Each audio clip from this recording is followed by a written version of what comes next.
Hello everyone, welcome back to My Hero Academia Podfics. This will be the continuation of Deku and Death. This will be Part 18, Chapter 18, entitled, All Good Things Come to an End. When Midoriya woke up that morning, he didn't sense anything different about it. He just got out of bed as tiredly as he normally did. His bedhead was just as messy, the dawn light coming through the window was just as bright. But one thing did stand out, enough to make him question the normalcy of his usual morning. Gami was staring out the window, not at all bothered by the incoming sunlight. The teen could reluctantly admit that he didn't know a lot about his mentor. Not enough to satisfy his curiosity, anyway. But he had picked up on a few tidbits about the man, and one of those details was that the ghost hated bright lights. Again, he wasn't sure if it was just a personal peeve of the spirit or if all deaths shied away from light, but what mattered was that Gami hated bright light. His mentor always looked away whenever Bakugo pulled off a decently large explosion. He always opted for the boy to draw curtains whenever possible. So to see him stand so nonchalantly as the rising sun encompassed his transparent form certainly made this an extremely strange sight to behold. He couldn't help but to ask the man if something was wrong. With his curiosity piqued, he couldn't restrain the question dangling off the tip of his tongue, but he got no answer. Only the sound of his voice echoing around in his still groggy mind. So he presumed the innocent that his mentor didn't hear him, and asked again, a little louder this time. But then again there was no response. Even this early in the morning, Midoriya could still feel the anxiety and concern creeping up his spine. His mouth tasted especially dry no matter how much he moved his tongue around.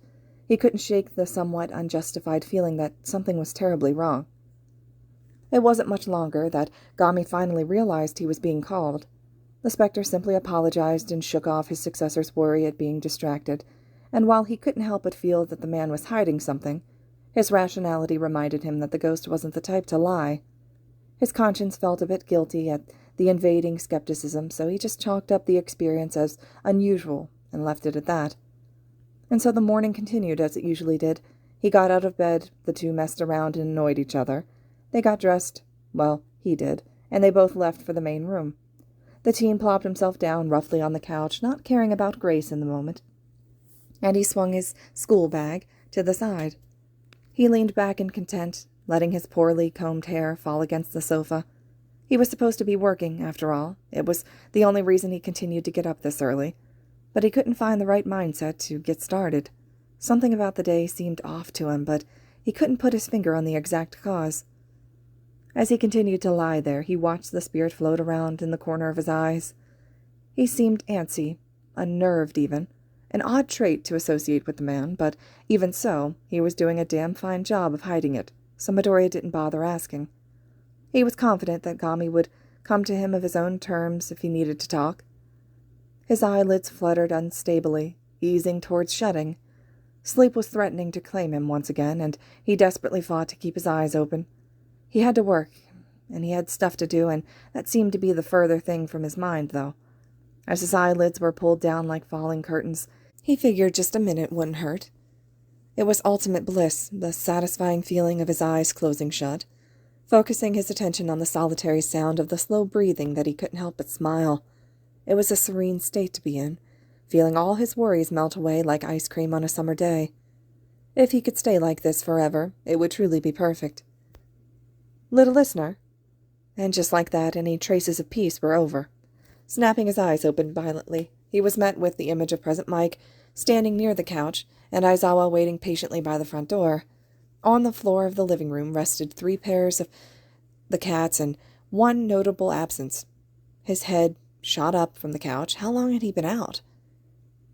He surely couldn't have been out for that long, right? He glanced at the time, if only to reassure himself, but his action did the exact opposite. "Oh, I'm so sorry," he exclaimed, realizing how late it currently was. It was likely that the heroes had been waiting on him to leave for UA. He jumped up, grabbing his backpack in the process, and rushed over to slip on his signature red sneakers. Yamada smiled sheepishly at the boy's actions. "It's no big deal. Besides, you look pretty tired." But Midoriya just waved him off. "I didn't mean to make you guys wait.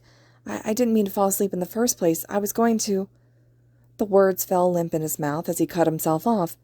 He was supposed to be doing his job, sending souls away to the afterlife, but instead, he was slacking.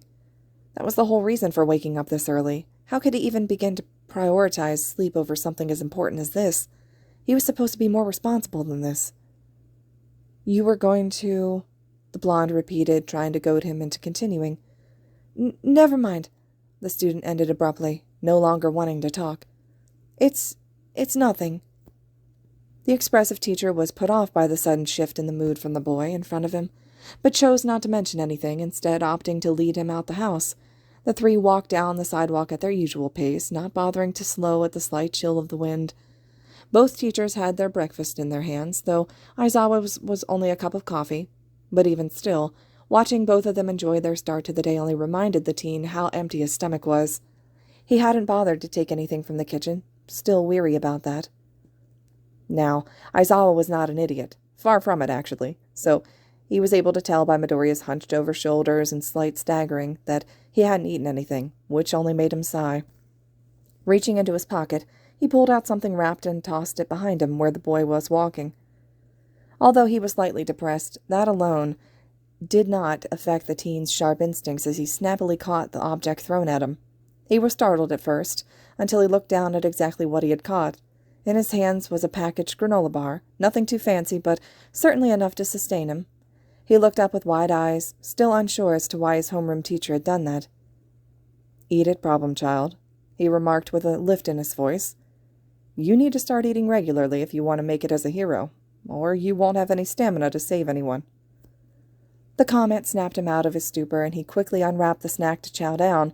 It was a bit bland tasting, but nothing to complain about. Every once in a while his taste buds were greeted with the surprise of a dried strawberry that was more than enough to satisfy him. Present Mike smiled thoughtfully at the man beside him. He wasn't sure if the boy behind him caught it, but he certainly noticed the change in his partner's attitude. The ragged hero seemed less annoyed and more playful, which was definitely an improvement. But to save the embarrassment of both parties, the blonde kept his comments and smirks to himself. The three continued their quiet stroll towards the school, with bits of chatter in between. It was mostly the announcer leading the conversation. Aizawa piped in with his own sarcastic comments a few times, but they mostly consisted of smirks and scoffs. Midoriya just quietly listened in as he usually did, but he definitely seemed more engaged. All in all, it was an enjoyable experience for everyone, but it certainly flew by as the magnificent sight of UA High School invaded their view. Neither of the teachers differed from the usual path through the front entrance, so both the teen and his mentor got a good look. There was a notable lack of reporters, something likely courtesy of the school considering what had happened yesterday. The debris was cleared out as well, not that the boy really expected it to be there. Narrowing his eyes a bit further, he could tell that the barrier itself was completely intact again. He assumed it was either Cementos or Power Loader that repaired the structure, maybe both. It was relieving to know that this part of the school's defense system was back up and running again. It gave his anxiety a little less edge to grab onto. "Wow," Yamada commented, seeming to be experiencing the same awe as well. "Nezu sure got this fixed fast." "It's to be expected," his partner remarked. "Sure, Nezu's chaotic, but he's not evil. He wouldn't let such a major slip in his school's defenses remain for even a short amount of time. I bet he had the barrier repaired before nightfall yesterday." "Well, that certainly is reassuring," the blonde sighed, resting his hand on his hip. Eventually they pulled themselves along past the front entrance and into the main building of the school. Piling into the 1A classroom as they usually did, the 3+1 ghost all moved to find something to do for the next hour. Eraser had settled on paperwork as usual. Present Mike scrolled through the latest updates on his phone. Gami opted for staring out the window, and Midoriya scribbled in one of his notebooks, fine-tuning his analysis and drawings. This was routine for the males, and they fell into it each day as easily as breathing. The clock could have ticked by for hours, and they all would have been content with their current situation, but thankfully, Aizawa's watchful perception of time remained. They'd all eventually file out to their proper positions in their respective classrooms, but for now, all was filled with a quiet sense of serenity. The 1A classroom door was suddenly slammed open, crushing against the frame. The loud bang that resonated after startled everyone in the room, some more obvious than others. All their heads snapped like seagulls on a beach, eager to know who decided on such an entrance, but when the short principal met their glance, a collective sigh rang about the room. And just like that, any traces of peace were over. "Ah, good morning, everyone," Nezu greeted with his typical overly cheery tone. "I see you're all up and about as usual." The underground hero rolled his eyes so drastically, Midori was afraid that they'd roll right back in his head. If you could call this up and about. That was enough to make the rodent chuckle, but it wasn't for long until his tone shifted towards serious. I wish my visit was simply to wisecrack and bother you all, but I'm afraid we have more professional matters to speak of. That caught both the teacher's attention immediately, as well as the student, who opted to sit quietly and continue observing. Gami, too, turned from the window to focus on whatever the chaotic mammal prepared to spill. All Might hasn't arrived yet, he admitted, which leads me to believe that he's out heroing it right now again. Present Mike failed to see the importance in that fact, but backed up the principal anyway. He is. It's all over social media currently, as well as most of the networks. Aizawa, on the other hand, resisted the instinct to slam his palm into his face. He is truly the height of irrationality. I don't think I'm on the same page as you two, the blonde confessed. I know he tends to arrive late and disheveled, but what's so bad about that? The raven-haired man turned to his partner. All Might's supposed to be joining my homeroom for heroics today, but at this rate, he'll reach his limit way before that. The boy's ears perked up at that comment. The number one hero was going to be a part of their class today? Did that mean that they were going to do another episode of battle training, or something different this time? Thinking of both possibilities made a small shudder slither down his spine. He turned to focus back on his homeroom teacher, who seemed to be teetering between annoyance and fury. Call him right now, and remind him of everything he's got planned for today. Maybe that'll set his priorities straight. Nezu sighed before pulling out his phone and clicking it on, revealing 3 different call notifications. But I've already tried, Aizawa-san. He simply won't pick up. The hero seethed. I keep telling myself I'm going to go off on him, and then I never do. I swear, this'll be the time he gets it. Well, I'll try to keep getting a hold of him, the rodent shrugged. But I merely stopped to inform you there's a high chance that he'll either show up late or not at all. Hopefully you can plan around that. And with that, the principal swiveled around sharply and exited the class, leaving a pretty peeved Aizawa, an exceptionally confused Yamada, and a slightly intrigued Midoriya there to eat his dust. The underground pro stormed off to his desk and pulled out his phone, presumably to call some other heroes, and Present Mike shook himself out of his stupor and returned to occupying his time with his own phone. The teen dropped his head back into the notebook, but his mind was leagues away. What else was going on in heroics today that was so important for All Might's presence to be there? Whatever was planned, it seemed crucial enough that Nezu came personally to tell Aizawa the information. Even still, the cryptic way both heroes spoke about the upcoming event only made him more curious, though the boy figured it was likely so that he wouldn't know in advance and possibly spill to his classmates. Either way, he now had something to think about for a good portion of the day. Though, in the back of his mind, he wondered if it was truly a bad thing that he wished All Might would at least show up late. Gami, who'd been silently observing the entire interaction as well as each individual's reactions, finally floated over to stand next to his successor. Well, that was certainly something, though the peaceful atmosphere seems to have dissipated. And the teen couldn't agree more. The possibilities of what today's heroics class were going to be was focusing a large portion of his day. The minutes flew by so quickly that he hadn't realized it was lunch until he found himself walking on autopilot to the cafeteria. The teen didn't bother to get any food, sitting down at his usual table with one of his worn notebooks. The granola he had earlier sat heavy in his stomach, but he had gone far worse in the past, so the slight aches didn't faze him any more. Ever since moving in with Aizawa and Yamada, Midori had been eerily aware of his draining reserve of money. His new home was much farther away from the communities he was used to working in, so he had essentially lost his income entirely. He wasn't sure if either of the heroes had noticed his lunch account yet, but based on the fact it only grew smaller each day, he was sure that they hadn't. The boy had been very reserved with spending for the last few days, but he was desperately looking for another source of income before either one of them found out or he starved. He feared the pros would only grow more annoyed with him if they discovered his monetary troubles. Like clockwork, Ida and Uraraka sat down to join him for lunch, each with their own tray of food. The brunette always had a noticeably less, though, compared to Ida, and he hadn't been able to tell if that was because they differed in monetary income or dietary routines, but either way, they both looked overjoyed just to sit down and take a break from classes, away from even the smallest bits of stress that plagued at their conscience. Midori wished his head could do the same. I'm really excited for heroics today. He snapped his head to see Uraraka cheering to the strict boy next to her. He must have missed the start of the conversation while he was thinking, but nevertheless he could still catch on to the gist of what they were talking about. As am I, the glasses-wearing student replied stiffly, throwing his hands into the air while still holding chopsticks. "Though I do wonder what Aizawa-sensei has planned for us." He debated whether to let his friends in on what little he knew, but decided against it. Aizawa and Nezu had gone through the effort to keep him out of the loop concerning whatever was happening after lunch, and he would respect that, no matter his curiosity. Besides, heroics was approaching momentarily, and his inquiry would be satisfied along with the rest of the class.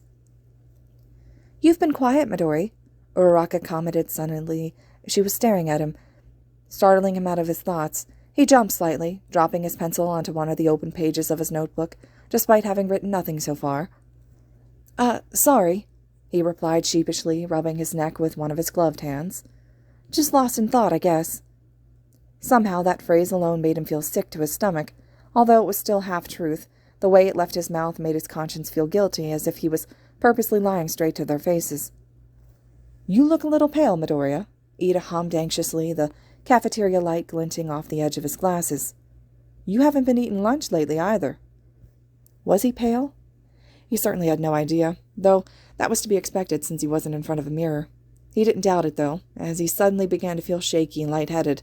He knew that Ida was very observant when it came to the routines of others, and so it shouldn't have surprised him when he pointed out his lackluster eating habits. But it did, and now Midoriya was caught on the spot, having to lie to the face of someone he genuinely cared about, and the thought made him even sicker than before.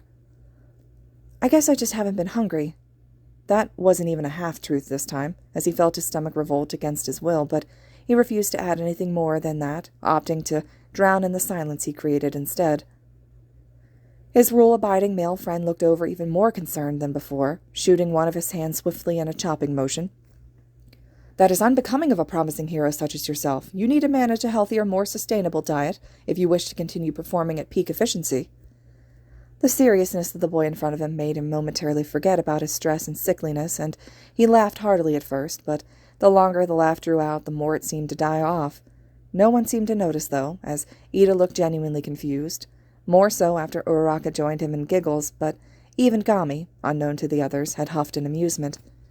After a few more moments, the teen quieted himself down, so the hints of gloominess in his voice would remain hidden. Settling down into a more serious matter, he turned to face Ida, a hint of guilt shining in his irises, invisible unless he looked close enough. "I'll try," he told him with a weighty tone, but that completely betrayed how he was feeling on the inside.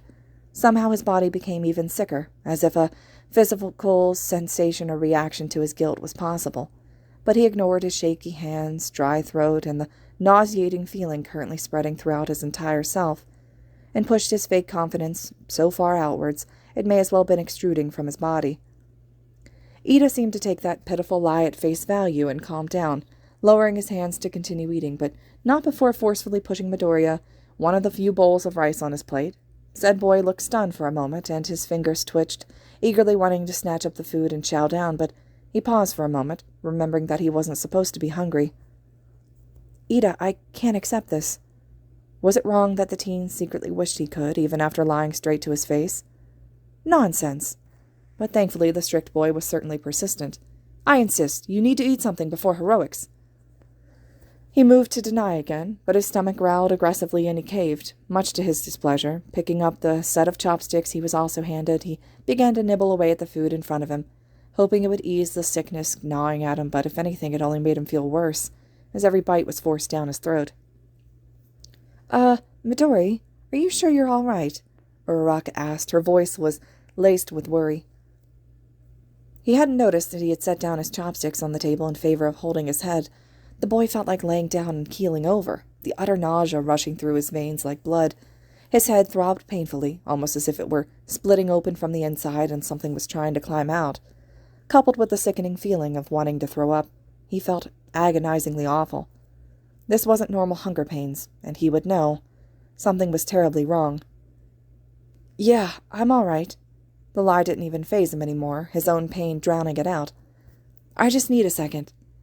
Gami had floated over, clearly realizing something was wrong with his successor. Even through his agony, Midoriya noticed the ghost seeming to be increasingly worried. His movements were antsy and panicked. He could barely register the touch of his cold, bony hand against his shoulder. "You look truly unwell, Midoriya." Ida had now hopped on the bandwagon as well. "Maybe you should see Recovery Girl, have her check you out." The teen wanted to say something in response, but he couldn't bring his mouth to form words. It felt as if the stamina had been sucked out of his body, like he went through Recovery Girl's quirk again. His head slumped into his hands as his eyelids fluttered shut, unable to keep them open anymore. The voices of his friends grew smaller and smaller until they faded away, completely. The only thing that remained in his muddy conscience was the sharp digging on the shoulder by a familiar, comfortable force. That's why, when the darkness around him morphed into a theme park of sorts, he wasn't that surprised. It should have been obvious that he was entering another premonition, but he'd never had an entry as painfully uncomfortable as that, so it didn't dawn on him until now. Even still, he felt quite idiotic for not realizing it sooner. But now wasn't the time to hark on his stupidity. He had much more important things to do, such as actually figure out who would die here, and what he could do to stop it. Looking around, it seemed as if he was frozen in the middle of the park, near a central fountain. Surrounding him were different biomes, he could call them that. There was an area full of water with a ship floating in the center. There was an area on fire, with plumes of smoke billowing from the taller buildings. Even an area that looked to have been wrecked by a landslide. The more he observed, the more he began to understand this was not a theme park, but something else entirely. There was a deafening smash from behind him, and so Midoriya swiveled his head around to the best of his ability. The sight that met his eyes left him utterly horrified. Aizawa, face bloodied and limbs battered, being held by a terrifying amalgamation that almost resembled a bird. The monster's brain was exposed, protruding out of its skull, but its eyes had no reflection of pain, just sheer indifference. Inside its beak hid sharp, jagged teeth, through just from the make the boy doubted it could speak. Its limbs were nothing but muscle, with red-hot scars that danced along its dark navy, nearing black skin. Surprisingly, the monster was dressed in a pair of beige shorts with kneecaps that looked like morph skulls. Its feet were disgustingly humanoid, with 5 toes that were spread too far apart to be considered normal. He wanted to run. He wanted to run towards the man so badly and pry the beast off of him. He wanted to watch it disintegrate under his fingertips until nothing was left of it but ash, just to convince his conscience that it was truly dead. He wanted to scream for help, to scream for the monster to stop. He wanted to do something, but his body was unmoving, completely out of his control. He could only watch as the things bashed his teacher's head into the ground over and over and over again. Aizawa then picked his head up, and that's when the teen noticed his arm was bent in the wrong direction. His capture scarf was in tatters, blood pooled around his barely lifeless form. That's when he realized how truly hopeless the situation was. Even still, his favorite hero found the strength to pick his head up, and Midoriya watched him flash his quirk to the left. His own head snapped in that direction as well, and just as he thought he could be no more sick than he was proven wrong. Hiding in the water at the edge of the flooded zone, he could make out Asui and Mineta, his 2 classmates dressed in their hero costumes. Even from this distance he could also make out their petrified faces, as a figure, covered in what he disgustingly realized was severed human hands, reached out to grasp one of his own hands towards Asui's face. He could only watch as she was wrapped, all 5 fingers around her face, and waited with fearful anticipation. But nothing happened. The boy turned back to his prone teacher to see that his line of sight had connected with the man's, stopping whatever he had planned to do to his classmate. He almost sighed in relief, but the breath was caught in his throat when the monster slammed Aizawa's head back into the ground. And this time he felt it. He felt the excruciating force behind each blow, and it made him want to just sink into the ground and let death accept him. He was sure that if his head was truly being pummeled into the earth, his face would be beyond broken by now, blood gushing everywhere, and just as he assumed the hits would stay relentless, they stopped. It took a lot of effort to lift his own head up, even though it was perfectly fine. But he managed. The beast had stopped bashing his teacher's head into the ground, holding it up in the air instead. He watched Aizawa struggle, but inevitably was forced to open his aching eyes and stare in the direction he was being held in. Midoriya looked over, too, stared horrifyingly along the underground pro-hero at the blue-haired man that was looming over his classmates. The man said something he couldn't make out and then released a chilling laugh. The sound alone was shaking him to his core. He couldn't remember the last time he felt this scared, this helpless towards the likely end of a life. Even the hero appeared unnerved, though it was hard to tell underneath all of his blood, both caked and fresh. Then the villain grabbed Asui's face again. He could tell out of the corner of his eye that Aizawa had activated his quirk.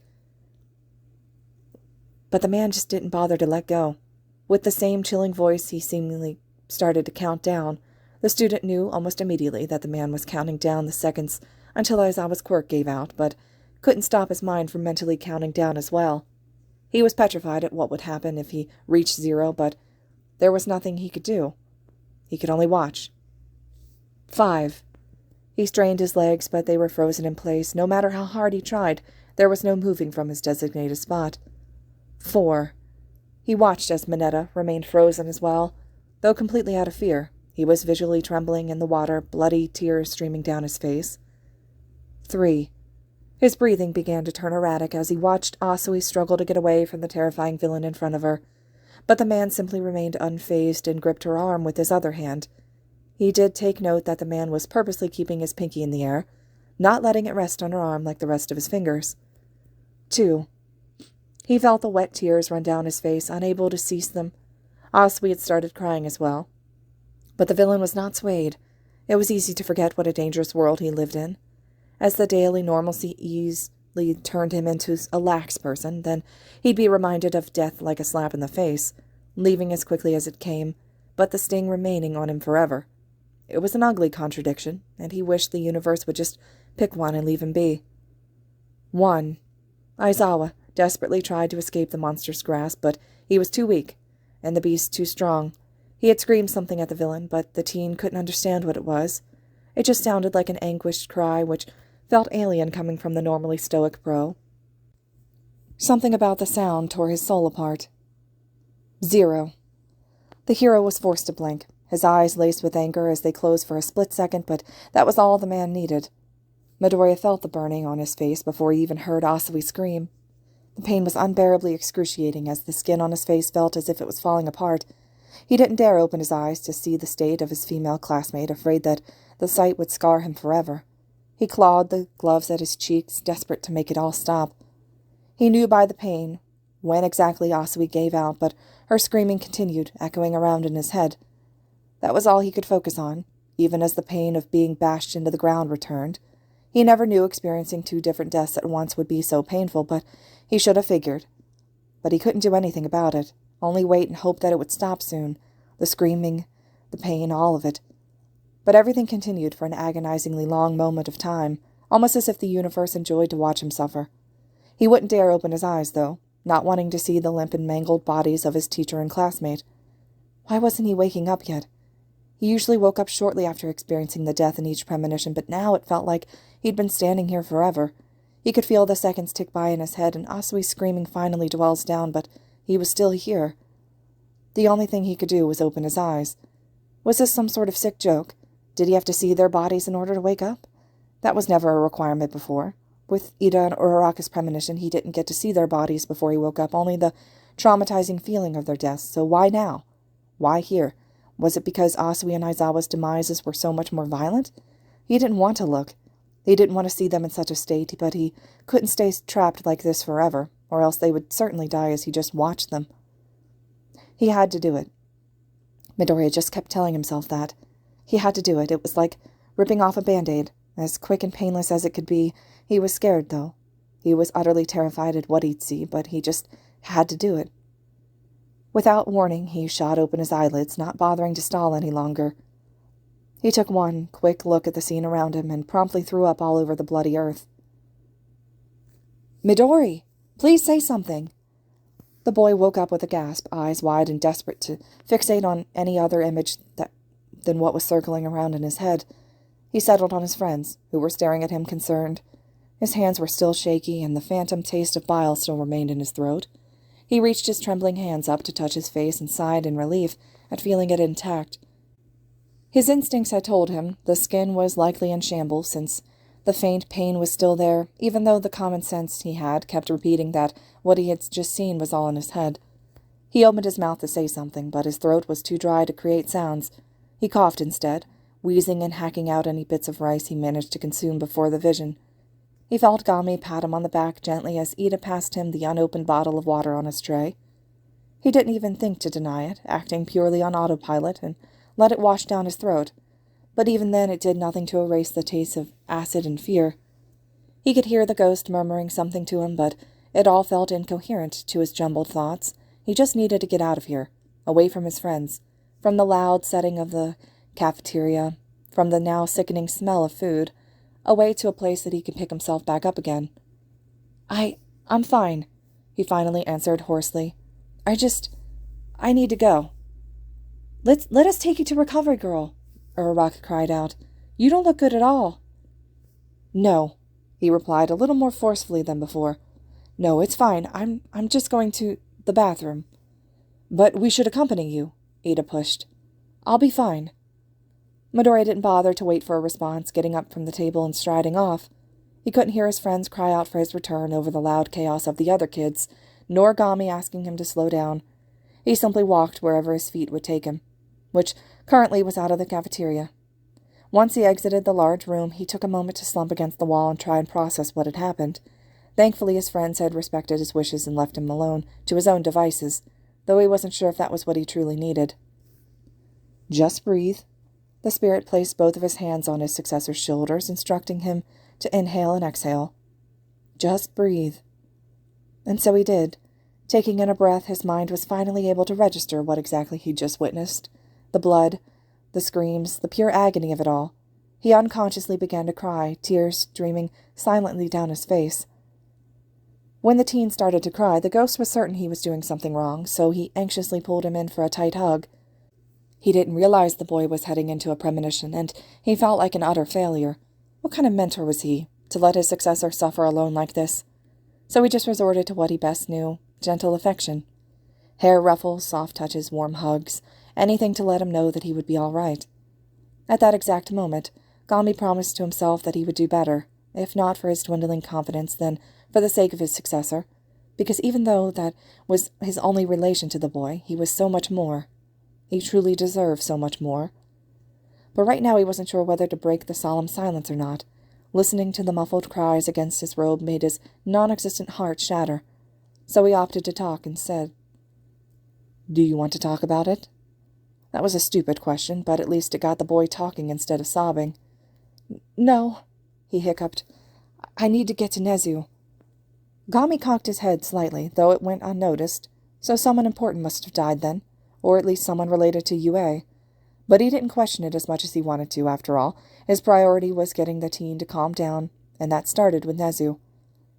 He gripped Midoriya's hand in one of his bony ones and pulled him along.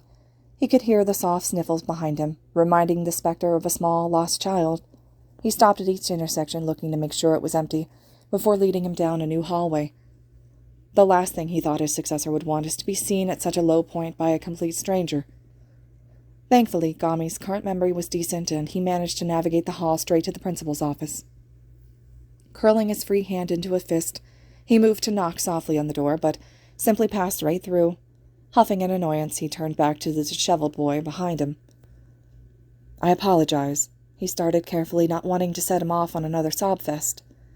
"But I cannot touch the door." The teen seemed to understand well enough and knocked politely on the door, despite his current state. It only took a few seconds for the door to be opened, though. "Ah, Midoriya!" Nezu greeted as he usually did, but cut himself off upon observing the boy's appearance. "Would you like to come inside?" He didn't spare a moment of hesitation as he nodded. The principal moved to allow him to walk inside, so he did, the silent tears never leaving his cheeks. The ghost followed suit, his desire for an explanation now the furthest thing from his mind. After a few minutes of Midoriya blubbering inaudibles, Nezu could only make out a single statement about Aizawa dying, so he quickly called the man to join them in his office. The pro rushed in, fully not expecting to see his student broken down in tears on the rodent's couch. He looked over to Nezu, who, for once, had a slightly confused expression on his face, one he never had seen the principal display before, but nonetheless he slowly sat down on the other side of the couch, doing his best to goad the boy into talking. The teen, upon seeing Aizawa alive and well, was torn between feeling relieved and crying harder, so he settled for choked silence. Thankfully, the silence was all his conscience really needed to finish collecting itself from the traumatizing vision before. His tear ducts were finally dry, having truly nothing left to cry. All that was left was his uneven breathing and a shaky form to which Gami was doing his best to coach him through. "Problem child," Aizawa started off delicately. "Do you want to talk about what happened?" He choked on his saliva, causing him to enter another coughing fit. "I saw you." Both individuals in the room waited patiently for the student to gather up his thoughts or his courage, whichever of the two he was lacking. You died. And then the boy spilled everything. Aizawa had to admit he was a bit unnerved listening to the gruesome tale of his demise. He could feel the shivers running down his spine at every excruciating detail, and yet his conscience still wanted to know more. Even Nezu was oddly intrigued at hearing about a death before it happened. Though, the more Midoriya talked, the more his concern grew. Listening to the boy recount the death of one of his other students almost made him sick. The severity of both his and Asui's deaths were truly nothing to scoff at, and as more details came flooding in, both Aizawa and Nezu started putting the pieces together. "It sounds an awful like you're describing the USJ building on campus," the mammal clarified. "Each of its natural disaster zones matches up the areas in your account." "Plus the fountain in the central plaza," Eraserhead added with a bit of a heavier voice than he usually had. The two teachers shared a look, with a now calmer Midoriya wondering what exactly was going on. The underground hero held a strong look in his eyes as he shot a glance straight towards the rodent. "I'm canceling the rescue training today," he voiced firmly. "Aizawa-san," Nezu argued. "We don't know whether this incident happens today or sometime in the future." "This is too much of a coincidence even for you, Nezu," he interrupted violently, his eyes narrowing into a thin line. Both began to argue back and forth about the trip, to which the teen now assumed was what was planned for heroics. Gami had now moved to stand next to him from his previous spot behind the couch. He attempted to graze one of his hands along the armrest, but it just went straight through. "I am sorry you had to see that." The ghost felt the need to apologize, even though there wasn't really anything he could do. "It was so awful." His successor's whisper was hoarse and nearly inaudible. "I don't want to see it again." "I know," the man reassured, though his condolences felt weak. "I know." The duo tuned back into the main conversation, hoping to catch them up to speed. "These villains sound extremely dangerous," Aizawa ranted. "I'm not exposing my students to such a hazard." "But this could be a once-in-a-lifetime opportunity to scout out or capture these villains," Nezu refuted. "After all, one of them seems to have a decay quirk, which makes them likely our infiltrator from yesterday." The teen hadn't even thought of that, but now that the principal introduced the idea, it made a lot of sense. Decay quirks were pretty uncommon, and he was sure that the blue-haired freak from his premonition had one. If Asui's death had been anything to say about it, he shuddered at remembering the horrific pain, but his fingers instinctively reached for his cheeks again. "I am not putting my students at risk for this." The hero remained firm. "And you won't have to," the mammal replied calmly. "I'll have the entire staff on standby. I will permit absolutely no casualties." Aizawa was growing more and more frustrated at the rodent's stubbornness, tightening his fists against his pants. The principal, however, was unfazed and unmoving, still flashing his signature cheery smile that was extremely uncomfortable considering the current situation. Then, without warning, Nezu turned towards the seated boy on the couch. "What do you think, Midoriya? After all, you're the one with the most experience in handling these premonitions." Startled, he flinched back into the couch, sinking deeper into the cushions. He wasn't expecting to participate in the conversation, other than explaining what he saw, but his hesitance got the better of him as he stuttered to try and respond. The last thing Eraserhead wanted was to involve Midoriya in something like this, but Nezu did bring up a good point. The teen did have the most experience concerning his visions and what to do best to guarantee the success. If anyone had the best advice, it would be him. Weighing his options carefully, the boy wasn't sure what exactly he should say. Of course, the obvious answer would be to not go on the trip at all, prevention being the easiest and safest, but his premonitions were picky when it came to timing. If he tried to prevent a death too early, it could end up causing a scenario where that person could die anyway, and he wouldn't be able to stop it. Would it be wise to risk both Aizawa and Asui's lives like that and just cancel the trip? Either way, he'd be risking their lives. One was just more of a controlled situation than the other. "I think," he started, "I think it would be best not to cancel the trip." Nezu looked pleased, while Aizawa harshened his glare unconsciously. "Explain, problem child." The boy looked away from his teacher's line of sight, opting to stare at the floor instead. "If my premonitions are intercepted too early, there's a chance the death will happen anyway, just in a different way. Those kinds of deaths, I don't get to see them." He didn't have to continue his explanation for both individuals in the room to understand. The principal clapped his paws together. "That settles it. It doesn't make sense to follow what we know now, then wait for the unknown later." Aizawa sighed, finally admitting defeat. I still don't like this. Neither do I, Aizawa-san, the rodent concurred. Don't let my demeanor fool you. I'm just as concerned for the safety of our students as you are. This does seem like the safest option, however. It's not ideal for me either. Both the pro and student were genuinely shocked at Nezu's sincere choice of words. It wasn't something either of them had witnessed enough to be really used to it, but neither could detect any traces of deceit in his tone, so they accepted it much quicker than they probably should have. How should I inform 13? The hero moved on to his next set of questions. They don't know about Midoriya's true abilities. That made said boy's head perk up. He really didn't want his secret spilled to anyone else. I'll just tell them this info was leaked to me anonymously, he answered. I'll deal with any questions they have later. And All Might? Nezu paused. About that. Eraserhead's demeanor changed almost instantaneously. Nezu? He hasn't arrived yet, and he still hasn't been responding to any of my calls, he stated almost solemnly. But I'll make sure if he's available by the time your rescue training comes around. Nezu, this is serious. You'd better, the ragged man growled out. You really worry too much, Aizawa-san.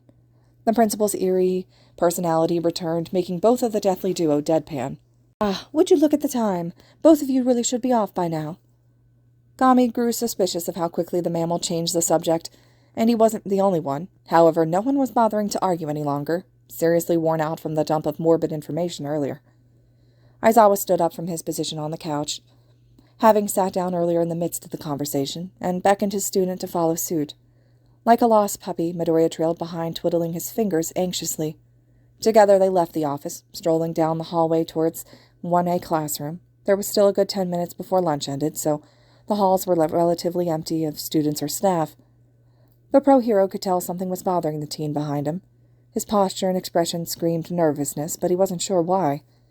Aizawa figured the boy was still being eaten away by his premonition and decided to break the silence. Letting him fester in likely morbid thoughts would not be good for anyone. Problem child. I'm sorry, he interrupted abruptly. What? Now he was confused. Why are you apologizing? He had stopped walking and turned completely around to give the student his full attention, with his typically tired and glaring eyes softer and more confused. The boy had paused as well, looking down at his shoes instinctively, before shaking his head to himself and making shy eye contact. I just thought... He stumbled over his words. I just thought you'd be mad. Now it was Aizawa's turn to interrupt. Why would I be mad? 'Cause I didn't agree with you about the trip, he murmured. The ragged man huffed, seeing the boy's point. Sure, we didn't agree, but I'll trust your judgment. Right now all we can do rationally is hope for the best and expect the worst. Midoriya nodded, but it was easy to tell he was not convinced. If anything does happen, the prose started carefully, the words slowing, and they were forming on his tongue. Then I give you full permission to use your abilities on anyone, as long as it's to save a life. Eyes widening, he nodded again, this time with a bit of a shaky confidence. Eraserhead's signature smirk reappeared on his face. Also, I'm not going down without a fight, so I'll be all right. You got that problem, child? The teen let out a nervous laugh, still a bit hesitant in his action. He nodded for a third time, not trusting his words to hide his true feelings, and the two continued their way back to the class for the rest of the day. The entire way back, however, Aizawa hoped to the universe and above that he hadn't just made a promise he couldn't keep. Now, for today's basic hero training. Midoriya thought it was truly amazing how well of a poker face his homeroom teacher could pull up. He didn't look nervous for what might happen this afternoon at all. While himself, on the other hand, was shaking in his boots, Gami had assured him that it wasn't at all noticeable, but he felt like he was trembling so violently he could very well start an earthquake. This time, the pro continued, All Might, myself, and one other hero will supervise. The boy knew the unnamed other hero was most likely 13, since that was who Aizawa and Nezu were discussing earlier. Despite that, he was still the most worried about All Might, if the principal's comments at the start of the day and just now meant anything. Where even was the number one hero if he wasn't at UA? He was now starting to regret wishing the hero would show up late to today's event. A thin, black-haired kid with bulky elbows started. He really needed to learn everyone's names already. What are we doing exactly? If someone had asked that before lunch, Midoriya would have just been curious about it as well, maybe excited even, but now he knew this afternoon could possibly be headed to something awful, and that made him not want to hear the answer as well. Preparing you for disaster relief from fires to floods. Eraserhead was really trying to hype this up. The teen wasn't sure if it was part of the hero's planned spiel or if he was attempting to express his truly calm facade. Whatever it was working, as the entire class was on the edge of their seats. "It's rescue training!" And with that, the class erupted. "Rescue, huh?" A boy with blonde hair moaned. Midoriya remembered his quirk, a powerful electricity one with a high drawback, but for the life of him, he couldn't remember his name. "Sounds like another rough day." "Right?" the pink-haired girl, Ashido, agreed, though her face adorned the opposite expression, one of unrestrained excitement. "Come on," Kirishima argued, not seeming to understand Ashido's playfulness. "This is what being a hero's all about. I'm pumped." The quiet teen picked up on Asui's voice throughout the chaos. "I'll be right at home in a flood, Ribbit." "Hey," Aizawa's annoyed tone cut through the excessive noise. "I'm not done." Everyone turned their attention back to the teacher, who was standing at the front of the room. The hero was now standing in front of his desk, holding a remote in one of his hands. He allowed the silence to fully engulf the class before clicking it, making the walls extend exactly as they had right before the battle training. Again, the numbered cubbies protruded from the walls, each holding a different classmate's hero costume. "It's up to each of you whether or not you wear your costumes," Eraserhead explained, "as some of them are ill-suited towards this sort of activity." Even with that, both the boy and his mentor doubted anyone would opt not to wear their costumes. "This training site is a bit remote, so we'll be going by bus." The pro stuffed the remote into his back pocket, and the walls finished moving. "That's all. Get ready." Gami watched his successor deadpan at the hero's choice of words. Even in a situation like this, he still managed to resort to his sarcastic comments, but nonetheless the boy stood up, joined the back of the crowd, trailing behind the mob. He walked into the locker room quietly, beelining for one of the back stalls when Ida stopped him. "Midoriya, are you feeling better?" he questioned with a mix of worry and skepticism. "You didn't return to lunch." That was right, he never returned to the cafeteria. Ida and Uraraka must have been worried about him. How could he forget? Yeah, sorry," he apologized sheepishly. "But I'm feeling better." The strict boy moved his hands around swiftly. "That is most reassuring, but do remember to take a break if you begin feeling unwell again." I will. Ida reminded him of a worried dad. He truly was the perfect choice for class president, much better than whatever he could have done. That felt like the end of the conversation, so he moved towards the back stall like he intended. His hands were in his folded gym uniform, as well as his extra turtleneck and his costume accessories.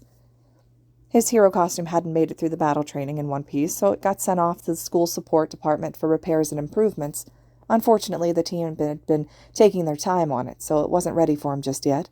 So instead, Midoriya was forced to wear his gym attire, which would make him stand out like a sore thumb. Luckily, his accessories had made it out almost completely unscathed, so he was at least able to wear those. The teen slipped on his iron-tipped combat boots and tucked the ends of his uniform pants inside. He clipped his utility bag over his leg and waist, and pulled the top of his gym uniform over his turtleneck. Fixing his gloves evenly, he smoothed out any obvious wrinkles, running them over the plan in his head again as well. "Please, do not stress too much." He looked up. It had been a while since Gami had talked. "I'm just worried," he admitted. "I know something really bad is going to happen, and yet I feel so helpless. Where do I even start?" The ghost put a finger up to where his chin would likely be. "Well, sticking by Asui would be a good place to start, since she's less experienced in combat than Eraserhead."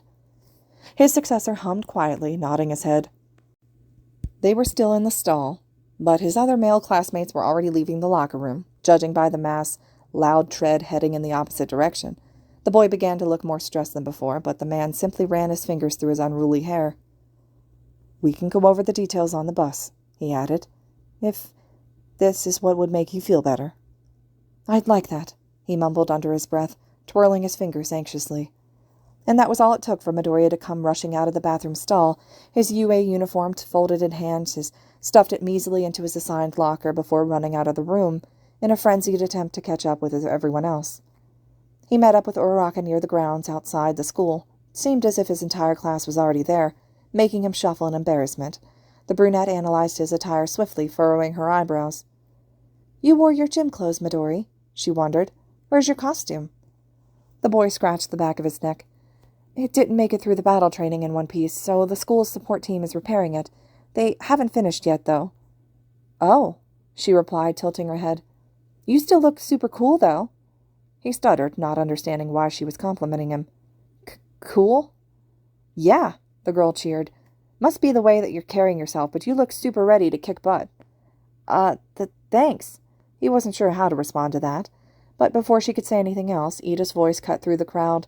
The reserved student picked his form out of the group, watching him chop the air violently with his hands. Line up, according to your ID numbers, he shouted, blowing into a whistle that had seemingly appeared out of nowhere.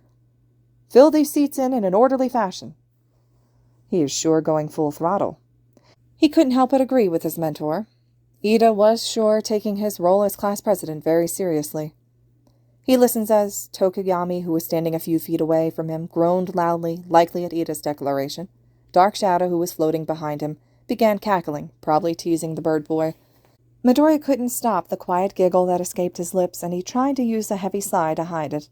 Nobody really noticed the small sound that, or they just didn't care, but the shadow snapped his head towards the boy. Both he and Gami watched Dark Shadow flash a smirk and both a thumbs up at him before returning to pester his partner. The duo were immediately filled with amusement, pushing back the daunting possibility of what might occur once they arrive at the USJ, for just a moment. The bus finally arrived, and the boy was eager to score a seat by himself in the back of the vehicle. He wanted to discuss with his mentor what to do upon arriving at the building, and for that, he'd need to be relatively alone. He wasn't too concerned about someone in another seat overhearing him, after all. He could always play off his whispers as his usual mumblings. But as he entered the bus, he realized it was more modern of a design than the class president anticipated. Ida's seating plan would be useless with this type of design. As the strict boy quickly realized, his subsequent groan filled the vehicle as he plopped himself down onto one of the seats. Darn, he cursed. It was this type of bus. Ashido sat down next to him, patting his back roughly. All that work for nothing. Midoriya cringed at the poor choice of words, but didn't want to stand out any longer. He moved to walk towards one of the seats in the very back, but just as he did, Ida quickly pulled him back. He flinched heavily at the aggressive touch, his body instinctively freezing up, but his lips remained sealed. I must ask you to sit in the front with us, Ida stated forcefully, removing his hand from the teen's arm. As class president, I refuse to allow you to isolate yourself any longer.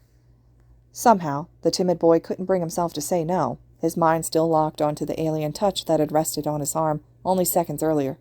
His head felt fuzzy, like he had just woken up from a day's worth of sleep. He felt his conscience slip into autopilot, taking over his nerves, so he just nodded, allowing Ida to lead him to an open seat next to him. He was still generally tuned out as the bus started moving and his classmates began conversing. He could feel his mentor floating next to his, running soft strokes through his curls. He instantly grounded himself on that feeling, allowing his thoughts to escape from limbo. I generally say what's on my mind, Midori. He heard his name being called from somewhere, so he picked his head up, only to lock eyes with Asui. He felt his tongue fumble around in his mouth. Oh? What is it, Asui? Please, call me Sue, she reminded him. He apologized genuinely, but she wasn't really offended, easy to tell by the wide smile on her face. Anyway, the frog girl continued, your quirk is very unusual. At that, his mind froze up completely, almost forgetting about the numerous scenarios he and the ghost practiced in case someone had brought something like this up or this occurred. But thankfully he was grounded enough to get a grip on his anxiety so he could steer the conversation in a different direction, at least away from pondering about the oddity that was his quirk. Yeah, I've never heard of a quirk like mine, so it's always made me feel really self-conscious. Midori felt extremely guilty at playing the self-doubt card, but he needed to get the question off his back so he could refocus his mind on the task at hand. The task at hand that was quickly approaching. Besides, it wasn't like his self-guilt was a complete lie. His powers did really make him feel like an outcast compared to his classmates, even if they didn't know there was a difference between them. Thankfully, Ida took the bait like a hungry fish, activating his constantly worried dad mode. Nonsense, Midoriya. Just because your quirk is unusual doesn't make it any less superb. You found many ingenious ways to apply it to combat. I'm sure you will take to this rescue exercise just as easily. Not expecting that much praise and support, the teen flushed heavily and stuttered out a quick thank you, but just as he wanted, his classmates drifted away from talking about how strange his quirk was. Disaster avoided. That nearly made him break his cover. Hold up, Sue, Kirishima interjected. Sure, Midoriya's quirk might be weird, but it's totally weird in a good way. It's super unique and flashy. You can do a lot of cool stuff with it. The redhead then lifted his own arms up, flashing his quirk really quick. His skin hardened in an instant, so fast that the metallic sound it made resonated through the air. Not like my hardening, he continued solemnly. It's good in a fight, but it's real boring. The green-haired boy was completely enamored by the display of the quirk, however, letting his cup spill over. I think your quirk's really neat. You might think it's boring, but that just means you have a lot of room to experiment around with it. Other students seated around them began to add into the conversation, so much so that Aizawa, who was seated at the front of the bus, tuned in to listen. A sparkly blonde rested his chin in his hand, smirking widely. But don't forget that the heroes also have to worry about popular appeal. He flashed the shiny blue lens sitting across his stomach. My navel laser is both strong and cool, perfect for a pro. As long as you don't wind up blowing out your stomach, Ashido laughed, to which the blonde gave her a side-eye. He really needed to learn everyone's names. You want to talk about strong and cool? Kirishima exclaimed. That'd be Todoroki and Bakugo. Midoriya shyly looked over in that direction, trying not to make eye contact. Bakugo, who was sitting next to a purple-haired girl with earphone jack quirks, just scoffed at the mention of his name, resting his chin in his hand. Todoroki, on the other hand, was deeply asleep in the seat behind them. He wondered if the candy cane boy had gotten any rest the night before. But Bakugo's so unhinged he'd never be popular, Asui stated bluntly, not caring at all for the boy's other reactions. What'd you say, frog-face? The angry blonde snapped, gripping the metal pole in front of his seat tightly. His outburst caused a few students around him, including the girl sitting next to him, to inch away slightly. See? The aquatic girl continued, to prod while pointing at his unrestrained form. We've only barely started socializing, and you're already making it abundantly clear to us that your personality is unpleasant and a steam turd. The electricity boy teased him, stringing together such a composed line of words that nearly made him double back. How about I pound you? Bakugo screeched again, even louder this time, which was somehow possible in the first place. The duo could barely comprehend the amount of chaos unfolding in front of him. Never in their wildest dreams could either of them imagine Bakugo of all people being teased, and yet here it was, right in front of their eyes. He could hear Gami snickering loudly behind him, but his mind was so utterly shocked he couldn't even process it. What a vulgar conversation, Yaoyorozu mumbled under her breath. Uraraka, who was seated next to her, laughed loudly. I think it's fun. The entire bus erupted into their own laughter just as the vehicle pulled up to the USJ building, though none of the students really noticed. When Aizawa stood up suddenly, everyone quieted down, and they realized where they were. We're here, the teacher stated monotonously. Ida took that as his cue to take over, ordering everyone into single-file lines to enter the building. Though Midoriya was the only student who knew where they were, he was still amazed by the sheer scale of the rescue center in front of him. Together the class walked inside, completely amazed at the sight that met their eyes. Whoa! Everyone exclaimed. Is this Universal Studios Japan? The teen nearly let out a broken, hollow laugh. He had thought the same upon seeing the building's interior for the first time, but as he continued to look around he could make out all the areas he pointed out to Nezu from before. There was the flood zone, the landslide zone, even the conflagration zone, and all of the large plumes of smoke were still billowing out from it. As the class glanced around in awe, he heard the sounds of footsteps slowly approaching the group. His instincts kicked in, and the boy spun around, prepared to fight, the premonition from before bouncing around in his head, but as his eyes met the figure, dressed in a puffy white spacesuit, he abruptly relaxed. Every disaster and accident you can imagine, the voice echoed over the gasps of the class. I built this facility myself. I call it... Oh my goodness! Uraraka let out a squeal, shaking her head at the abnormally rapid pace. Gami let out a chuckle at her reaction. The unforeseen simulation joint. 13 finished their entry, ignoring the cry from the crowd. So it really is USJ, the ghost mumbled. His successor ignored him, though, in favor of giggling at his brunette friend who was thoroughly freaking out right now. It's the Space Hero 13, she exclaimed, gasping deeply. They're a gentleman hero who does their best work in rescue scenarios. I love 13. Midoriya could tell, since his friend's own costume was space-themed like her idol, though his focus quickly shifted to Aizawa, who walked over to the other hero while everyone was distracted. Curious, the boy shuffled closer to the pair, hoping to listen in on their conversation. His mentor did the same, however floating right up next to the pros as they couldn't see his invisible form. 13. Where's All Might? The underground hero whispered, looking around anxiously. I thought he was meeting us here. About that, Aizawa-san. They sighed, holding up 3 fingers discreetly. It seems he just about reached his limit during his morning commute. The ragged man cursed extensively under his breath, though both of the deathly duo could hear it. I'm going to kill Nezu. 13 agreed. He's currently resting in the break room, so Nezu-san did tell me that he's sending him as soon as he can. The height of irrationality, Eraserhead groaned. Anyway, did Nezu inform you about his tip? Here it was, the big moment. The teen could only hope that the principal kept his promise. Yeah, he did, the space hero responded. I don't really understand why he didn't just cancel the training, but I won't let my guard down. Midoriya let out a huge sigh of relief, though his class's extensive cries drowned it all out. His secret was safe, that's all that mattered in the moment. Now the next problem to tackle was to prevent what he saw in his vision earlier. The thought alone nearly made him sick again. And neither will I, Aizawa replied, but let's get started. 13 turned away from their hero companion, towards the anxious class. Before we get started, I have 1 or 2 points, or 3, or 4. The boy deadpanned along with the rest of the class. Gami resisted the urge to facepalm, partially since his hand would just hit darkness. He sure has a lot of points. His successor couldn't help but agree. As I'm sure many of you are aware, the rescue hero began, my quirk is called Black Hole. It can suck in and tear apart anything. Midori was one of the many who knew. After all, he had done countless notes on UA's staff, which included 13. Their quirk was an inspiration to continue fighting against his own struggles, which plagued him relentlessly each and every day. Uraraka began nodding her head even faster than before, to which the teen didn't even think was possible. Someone could have convinced him that he was watching a video of the brunette at 2x playback speed, but he would have believed it without question. You've used it to save people in all sorts of disasters, the girl praised excitedly. The hero appeared a bit humbled.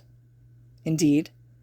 However, their demeanor shifted almost instantly after that, taking on a more solemn tone. It was easily sensible, as the entire class picked up on it and shifted uncomfortably. However, my power could easily kill, they admitted. I've no doubt there are some among you with similar abilities. That resonated strongly with the teen. As he felt his fingers tingle from under his gloves, his power had always been something that he'd been weary of. Its deadly abilities, constantly plaguing his conscience, made him doubt his potential to become successful of a hero and save people. After all, when your abilities kill others at the slightest touch, who could really believe that they could save anyone with those very hands? In our superpowered society, the use of quirks is heavily restricted and monitored, 13 explained. It may seem like the system is a stable one, but we must never forget that it only takes one wrong move with an uncontrollable quirk for people to die. That rang true for the boy. It was hard to swallow. In the moment, he thought back to the incident with Ishihara, how that villain had lost control of their quirk for a split second, and now the first person that had ever cared for him was dead. He wondered where that villain was now, likely in prison, but that just didn't bring enough closure for him. Aizawa suddenly interrupted the hero's speech. Through All Might's battle training, you experience the respective dangers your quirk can pose to others. This class, the space hero reiterated, will show you a new perspective. You'll learn how to utilize your quirks to save lives. That was all that Midoriya ever wanted to do, to save lives. He wanted to be useful, to help others and bring a smile to the public's faces. He wanted to prove that this world could be lived in peacefully. He wanted to help preserve that very peace. Your powers are not meant to inflict harm. The hero's voice had taken over a new tone of full determination. I hope you leave here today with the understanding that you are meant to help people. He had always known that he was meant to help people, since way before hearing the pro's speech. He just never thought that he'd make it this far, but now with new supportive friends, involved teachers, and his mentor by his side, he felt more confident than ever, which, albeit wasn't much, but it was still the greatest he had felt about himself in a while. That is all, they finished. I thank you for listening. They're awesome, Uraraka cheered. Ida clapped his hands together violently. Bravo! Bravo! Aizawa shushed his class before they got too rowdy. Great. First off. The underground hero paused abruptly, looking around for something. Midori was about to question it when he felt it as well. Something was off. A sinister, purely evil feeling crept up his spine, as cold as ice. making him shiver involuntarily. He glanced at Gami, and by their quick look he knew the ghost felt it as well. The two scanned the building roughly, looking for something out of the ordinary, all while the teen was internally hoping that he was simply being over-paranoid. Then he spotted it. "Aizawa-sensei," he whispered, his voice laced with natural fear, pointing behind the man. Right by the fountain, in the central plaza, a small purple vortex ripped through the once silent air. The pro-heroes swiftly spun around, their instincts kicking in. It grew bigger and bigger after each second, to where it was about the size of a large yoga ball. Then, without any warning at all, a hand extended and gripped the edge of the portal tightly. Even from this distance, he could recognize the figure that was pulling himself out, his signature blue hair whipping wildly in the vortex, and he couldn't stop the rush of fear that flooded his system. He was utterly terrified for so many reasons. "Huddle up and don't move," Eraserhead yelled, with the slightest hint of panic in his voice, nearly undetectable. Most of the class was confused, truly unsure of the imminent danger they were currently in. Midoriya watched the color drain from their faces as the more observant students started to realize what was going on. 13. Protect the students," he added, to which the rescue hero jumped into action. As the portal expanded drastically, the teen realized how bad the situation was going to get. The villains flooded the building, and he easily picked out the bird monster that had killed Aizawa. There were so many villains. He had only seen 2 during his premonition. It had never occurred to him that this could be a full-scale invasion. There had to be at least 70 different villains all rushing the plaza, and there was only 2 pro-heroes, plus 13 was primarily a rescue hero. Wasn't exactly used to combat. Where was All Might? "What the heck is that?" Kirishima questioned, still in the dark to the true nature of what was currently unfolding. "More battle robots, like during the entrance exam?" "Don't move," the pro commanded, slipping on his signature yellow goggles. If it had been any other situation, the boy would have been ecstatic to lay his eyes on them. If it had been any other situation, the boy would have been ecstatic to see his favorite hero in action, witnessing moves and techniques he had only read about on secretive blogs. "Those are villains." And just like that, any traces of peace were over. This concludes Chapter 18 of Deku and Death. Chapter 19 will be up next, which will continue on with the USJ attack. Hope you all are enjoying this so far still, and as always, thank you all so much for listening.